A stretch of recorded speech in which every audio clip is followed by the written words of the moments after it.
লকডাউনৰ এই পৰিৱেশৰ মাজত অসমৰে বহু লোক বিভিন্ন প্ৰান্তত সিঁচৰিত হৈ আছে। কোনোবা ঘৰলৈ গৈছিল, ঘৰৰ পৰা কাৰ্যালয়লৈ আহিব পৰা নাই। কোনোবা গুৱাহাটীত আছে, ঘৰলৈ যাব বিচাৰিছে, যাব পৰা নাই। এনেধৰণৰ বহু ঘটনা সংঘটিত হৈছে। গতিকে এটা দিনৰ বাবে যদি যাবলৈ দিয়া হয় নিশ্চয় ভাল কথা। কিন্তু প্ৰশ্ন হৈছে সেই দিনটোত যদি সকলো শ্ৰেণীৰ লোকক অহা যোৱা কৰিবলৈ দিয়া হয় তেনেহ'লে আকৌ সাংঘাতিক ভিৰ এটা হৈ লকডাউন যি প্ৰক্ৰিয়া, যি উদ্দেশ্য, সেই উদ্দেশ্য ব্যৰ্থ হ'ব নেকি? হয়তো হিমন্ত বিশ্ব শৰ্মা বা ৰাজ্য চৰকাৰে এই সংক্ৰান্তত পৰৱৰ্তী সময়ত সিদ্ধান্ত গ্ৰহণ কৰিব। এতিয়া মানুহৰ কথা। মানুহে জীৱনত পৰিশ্ৰম কৰে জীয়াই থকাৰ বাবে, সংগ্ৰাম কৰে জীয়াই থকাৰ বাবে।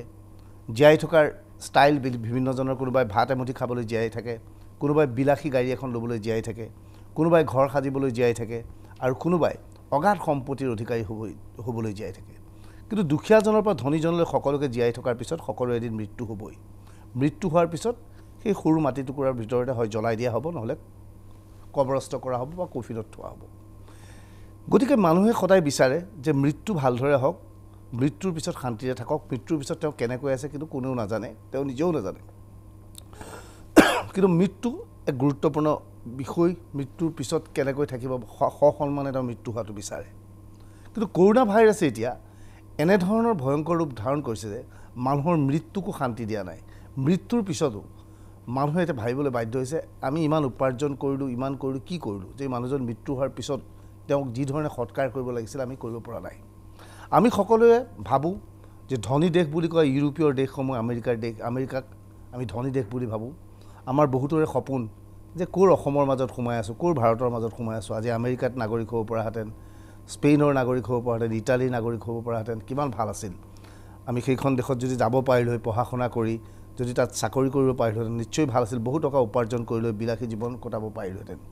কিন্তু কৰোণাই এনে এক ভয়ানক পৰিস্থিতিৰ সৃষ্টি কৰিছে যে শুনি আচৰিত হ'ব, দুখীয়া দেশৰ তুলনাত ধনী দেশ এতিয়া আটাইতকৈ ক্ষতিগ্ৰস্ত হৈছে কৰোণাৰ ফলত। বিশ্বত এই পৰ্যন্ত প্ৰায় 1 লাখ লোক কৰোণাৰ ফলত মৃত্যুবৰণ কৰিছে। ইয়াৰেই 70% পৰা 75% লোক হৈছে ধনী দেশৰ। ধনী দেশত কৰোণা কি ধৰণৰ ভয়াৱহতা সৃষ্টি কৰিছে সেয়া আমি আপোনালোকক দেখুৱাব ওলাইছোঁ।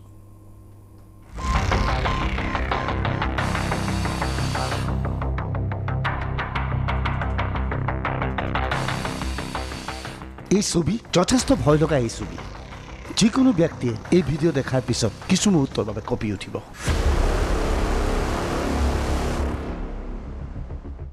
এতিয়াই নুসুধিব এই ভিডিঅ' ক'ৰ। প্ৰথমে জানি লওক প্ৰকৃততে ইয়াত কি হৈছে। পৃথিৱীত কোনোবাই কেতিয়াবা কল্পনা কৰিব পাৰিছিলনে মৃতদেহেৰে ভৰ্তি হৈ থকা এজাক কফিন সেইদৰে ৱেটিং লিষ্টৰ বাবে ৰৈ থাকিব? কফিনৰ ভিতৰত পৰি থকা এই মৃতদেহবোৰেও ৰৈ থাকিবলগীয়া হৈছে কবৰস্থ হ'বৰ বাবে। এনে এটা দিন আহিব বুলি কোনোবাই কেতিয়াবা কল্পনা কৰিছিলনে? কিন্তু এয়া সত্য কথা। আৰু এয়া হৈছে একমাত্ৰ কৰোণা ভাইৰাছৰ বাবে।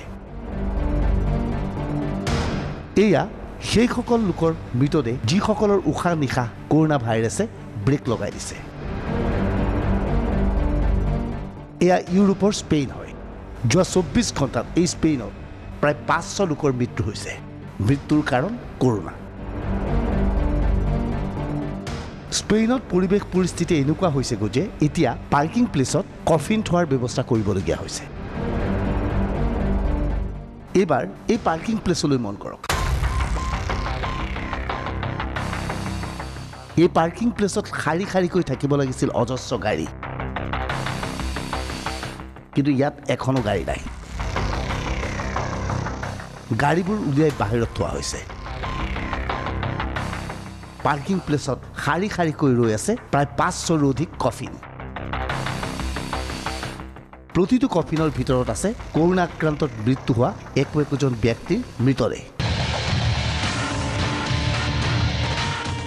তাতোকৈ ডাঙৰ কথা, কফিনসহ এই মৃতদেহসমূহ এইদৰে জ্বলাই দিয়া হৈছে। কিয়নো কবৰত কবৰ দিবলৈ এতিয়া স্থান নাই। স্পেইনত এতিয়া কবৰস্থানৰ অভাৱ ঘটিছে। কফিনসহ মৃতদেহসমূহ এইদৰে জ্বলাই দিয়া হৈছে অগ্নিকান্তৰ মাজত। এয়া কৰোণা কালৰ আটাইতকৈ ভয়ানক ছবিৰ মাজত এখন ছবি। এটা মাত্ৰ ভাইৰাছ এটা মাত্ৰ ভাইৰাছে সমগ্ৰ বিশ্বত প্ৰায় 1.5 লাখ লোকৰ প্ৰাণ কাঢ়ি লৈ গৈছে।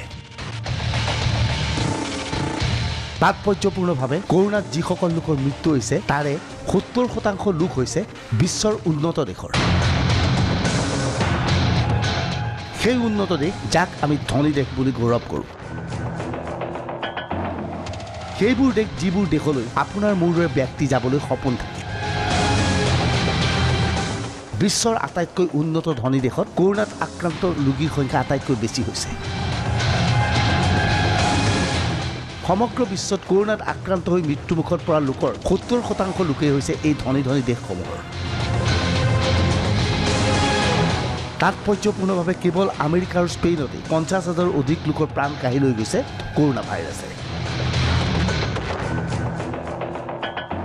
আভিজাত্যতাৰ দেশ তথা ধনী দেশ বুলি কোৱা এই দেশসমূহে লাজত এতিয়া মুখ ঢাকিবলৈ বাধ্য হৈছে।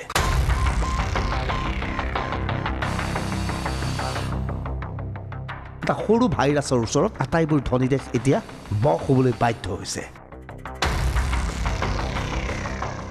স্পেইনত এতিয়া অৱস্থা এনেকুৱা হৈছে যে কেৱল কবৰস্থানৰ অভাৱেই নহয়, অভাৱ ঘটিছে এতিয়া কফিনৰো। যিবোৰ মৃতদেহৰ একোটা কফিন লাভ কৰিবলৈ সৌভাগ্য ঘটিছে সেই শৱবোৰ এতিয়া শাৰী পাতি ৰৈ আছে কবৰস্থ হোৱাৰ বাবে। এনে এক ভয়ানক পৰিস্থিতি স্পেইনত হৈছে যে গাড়ীৰ পাৰ্কিং প্লেচ এতিয়া কফিনৰ গুদাম ঘৰলৈ পৰিণত হৈছে। এয়া স্পেইনৰ বাৰ্চিলোনা চহৰৰ দৃশ্য।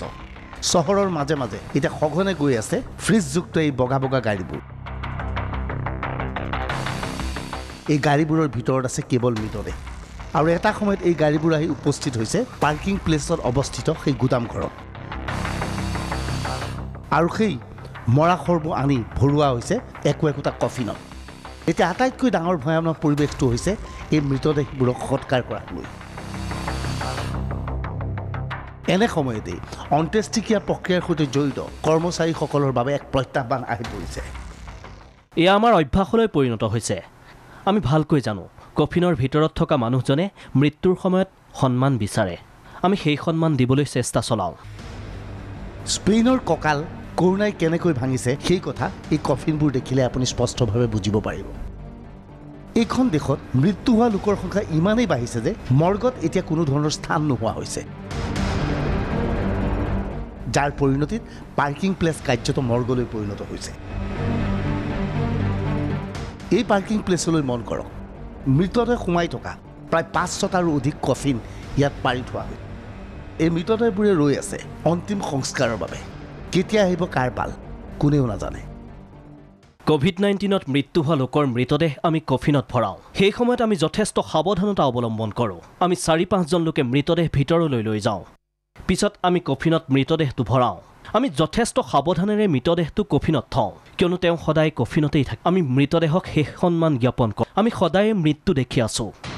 কৰোণা ভাইৰাছৰ ফলত এতিয়া ইটালীত কফিন নিৰ্মাতা সংস্থাবোৰ যথেষ্ট বিপদত পৰিছে। কফিন নিৰ্মাণ কৰা কেইবাটাও ফেক্টৰী আছে স্পেইনত। প্ৰতিটো ফেক্টৰীৰ শ্ৰমিকসকলে অতিৰিক্ত পৰিশ্ৰম কৰিবলগীয়া হৈছে। দৈনিক 50ৰ পৰা 100টা পৰ্যন্ত কফিন এওঁলোকে যোগান ধৰিবলগীয়া পৰিৱেশৰ সৃষ্টি হৈছে। যিমান পাৰোঁ সোনকালে মৃতদেহ আমি হাস্পতালৰ পৰা নিবলৈ চেষ্টা কৰোঁ। হাস্পতালৰ বিচনা খালী হোৱাটো আমি নিবিচাৰোঁ। যাতে নতুন ৰোগীয়ে স্থান পায় তাৰ বাবে বিচনা খালী হোৱাটো অতিকৈ প্ৰয়োজন। এই সংকটৰ সময়ত আমি যথেষ্ট পৰিশ্ৰম কৰিছোঁ। স্পেইনৰ কফিন নিৰ্মাণ কৰা এই ফেক্টৰীটোলৈ মন কৰক। ইয়াত শ্ৰমিকসকলে দিনে ৰাতি কাম কৰিছে। যিকোনো ত্যাগৰ বিনিময়ত এওঁলোকে যিমান পাৰে সিমান অধিক কফিন নিৰ্মাণ কৰিব লাগে।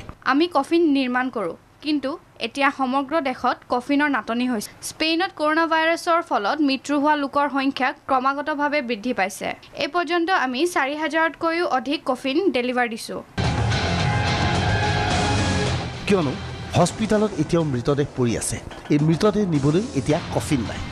মানুহৰ অৱস্থা কি হৈছে চাওক। এই বিলাসী ধনী তথা উন্নত দেশখনৰ নাগৰিকে সকলো পালে, কিন্তু মৃত্যুৰ পিছত পাবলগীয়াখিনি পোৱা নাই। মৃতদেহ পৰি আছে, মৃতদেহ নিবলৈ নাই এতিয়া কফিন। ইয়াত কফিন বনোৱা কেইবাটাও প্ৰতিষ্ঠান আছে, কিন্তু সকলোতে কফিনৰ প্ৰয়োজন হৈছে। ৰ'ব, এইবাৰ আমি আপোনালোকক দেখুৱাব বিচাৰিছোঁ স্পেইনৰ কৰোণা মিটাৰ। স্পেইনৰ কৰোণা মিটাৰ কৰোণাত আক্ৰান্ত লোকৰ সংখ্যা 1,84,948। মৃত্যু হোৱা লোকৰ সংখ্যা 19,315। এনে ভয়াৱহ পৰিস্থিতিৰ সৃষ্টি হৈছে স্পেইনত। আচলতে আমেৰিকা আৰু ইউৰোপৰ দেশসমূহ কৰোণাই হাইৰাণ কৰি পেলাইছে। কৰোণা হাতত কাৰ্যত বশ হ'বলৈ বাধ্য হৈছে বিশ্বৰ চহকী দেশসমূহ। Bureau' report DY365।